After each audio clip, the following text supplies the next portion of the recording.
Bismillahirrahmanirrahim. Assalamualaikum warahmatullahi wabarakatuh. Nahmaduhu wa nusalli ala rasulihil karim, amma ba'd. Insyaallah pada kesempatan ini kita akan belajar membaca kitab Ta'limul Muta'allim yang ditulis oleh Syekh Zarnuji, yang mana kitab ini adalah kitab yang hampir seluruh pondok pesantren mengkajinya, karena begitu banyak sekali manfaat yang bisa diambil daripada kitab ini.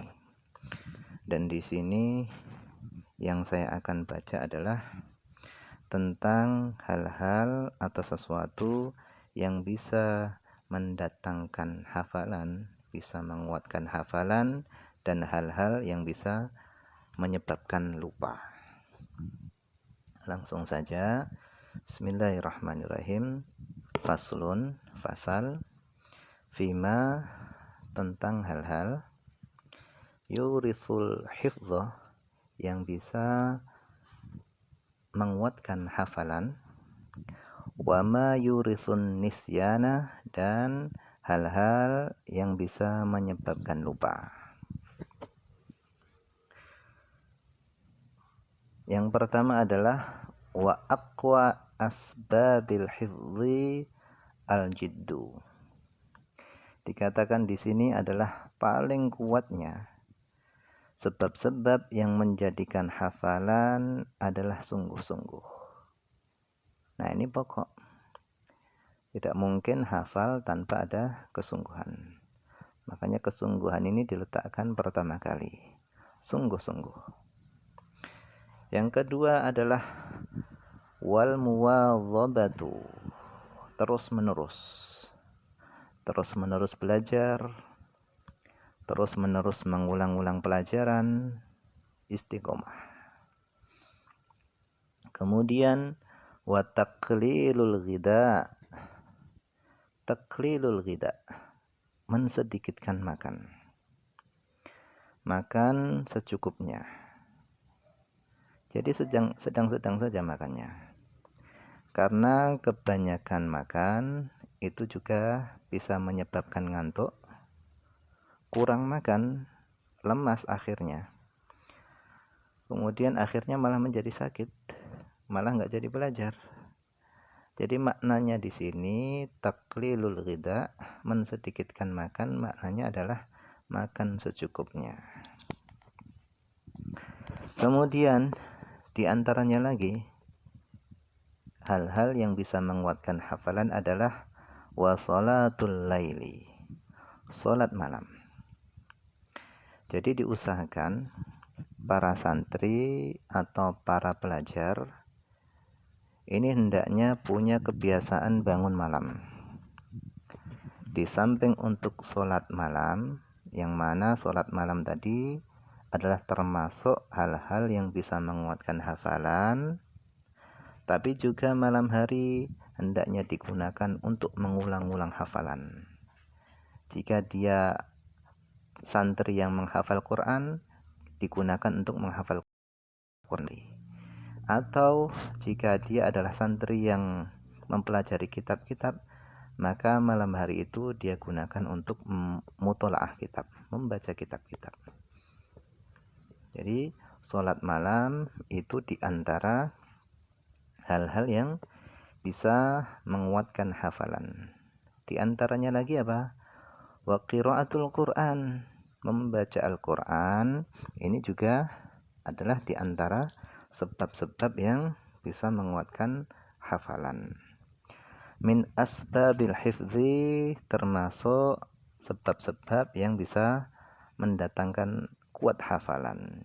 Jadi sholat malam dan membaca Al-Quran itu diantara sebab-sebab yang mendatangkan, bisa menyebabkan kuatnya hafalan. Wakil, bahkan dikatakan laisa syai'un, tidak ada sesuatu, azyada, yang lebih menambah, lil hifzi kepada kuatnya hafalan, min qiraatil qur'ani nadharan, melebihi membaca Al-Qur'an dengan melihat mushaf. Jadi dikatakan tidak ada sesuatu yang lebih menambah kepada kuat hafalan melebihi daripada membaca Al-Qur'an nadharan dengan melihat mushaf maksudnya. Jadi membaca Al-Qur'an dengan melihat mushaf itu diantara sebab-sebab yang menjadikan kuatnya hafalan. Wal qira'atu nadharan afdalu, dan membaca Al-Qur'an dengan melihat mushaf itu lebih utama. Jadi membaca Al-Qur'an dengan melihat mushaf itu lebih utama daripada membaca Al-Qur'an tanpa melihat mushaf. Di antaranya sebabnya tadi adalah yang pertama, membaca Al-Qur'an dengan melihat mushaf itu bisa menambah kekuatan hafalan.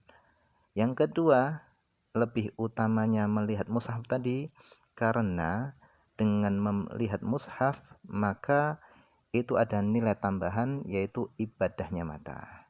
Jadi dengan membaca Al-Qur'an, caranya dengan melihat mushaf, itu adalah ada nilai plusnya, yaitu ibadahnya mata dengan memandang Al-Qur'an. Kemudian liqaulihi alaihi salatu wassalam, karena sabda Nabi Muhammad SAW, afdalu a'mali ummati qiraatul qur'ani nadharan. Nabi SAW beliau bersabda, paling utamanya amal-amal umatku adalah membaca Al-Qur'an dengan melihat mushaf. Kemudian ro'a, melihat siapa Shaddad bin Hakim. Shaddad bin Hakim melihat ba'da ikhwanihi fil manam, sebagian teman-temannya fil manam, di dalam tidur. Artinya Shaddad bin Hakim ini melihat teman-temannya di dalam mimpi setelah teman-temannya ini meninggal. Faqala, maka Shaddad bertanya kepada teman-temannya, sebagian temannya, ayyu syai'in wajadtahu anfa, sesuatu apa yang engkau dapati lebih memberikan manfaat?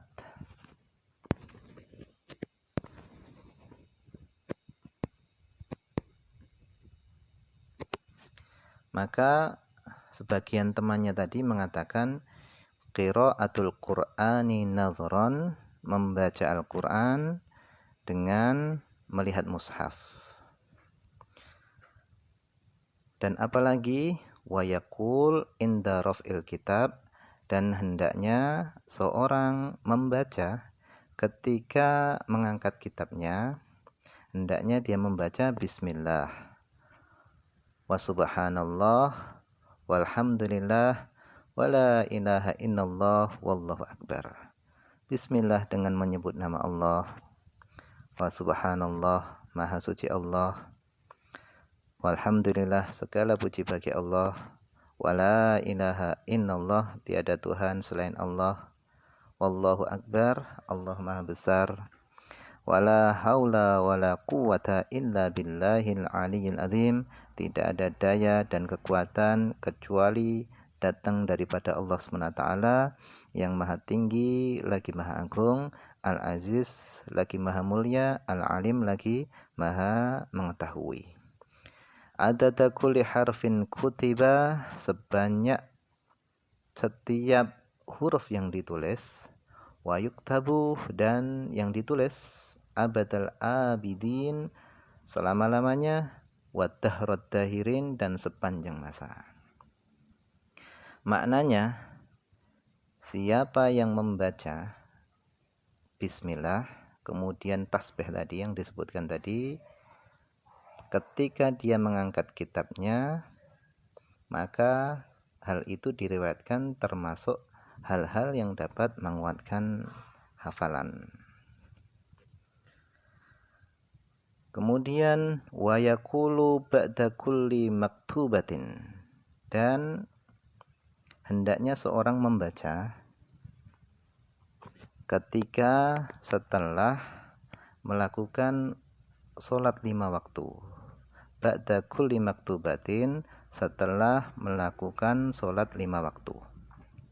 Sholat subuh membaca doa ini yang akan dibaca nanti, zuhur, asar, maghrib, isya. Apa bacaannya? Amantu billah, aku beriman kepada Allah. Al-Wahid, Allah yang satu. Al-Ahad, yang Maha Esa. Al-Haq, yang Maha Benar.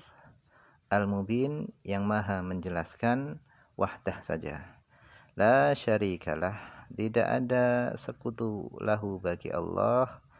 Wa kafartu bima siwahu, dan aku ingkar terhadap Tuhan selain Allah Subhanahu wa taala. Nah, bacaan ini, zikir ini di antara hal-hal yang menjadikan sebab kuatnya hafalan. Ini dibaca setelah setiap sholat 5 waktu.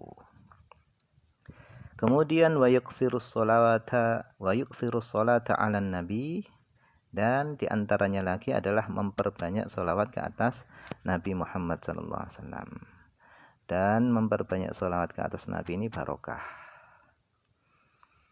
Fa'innahu, sesungguhnya memperbanyak sholawat kepada Nabi itu rahmatun lil alamin, rahmat bagi seluruh alam. Nah, ini saja mungkin yang bisa dibaca pada kesempatan ini. Insyaallah kita akan membaca sambungannya atau lanjutannya, yang mana ini disebutkan ada syair. Ini diantaranya adalah nasihat Imam Waqi', gurunya Imam Syafi'i, kepada Al-Imam Asy-Syafi'i radhiyallahu anhu, yang mana ketika itu Imam Syafi'i mengadukan kepada beliau, Imam Waqi', tentang buruknya hafalan beliau. Nah, insyaallah ini akan kita baca pada kesempatan-kesempatan berikutnya. Wallahu a'lam. Semoga ada manfaatnya, banyak kekurangan karena keterbatasan saya. Akhir kalam, assalamualaikum warahmatullahi wabarakatuh.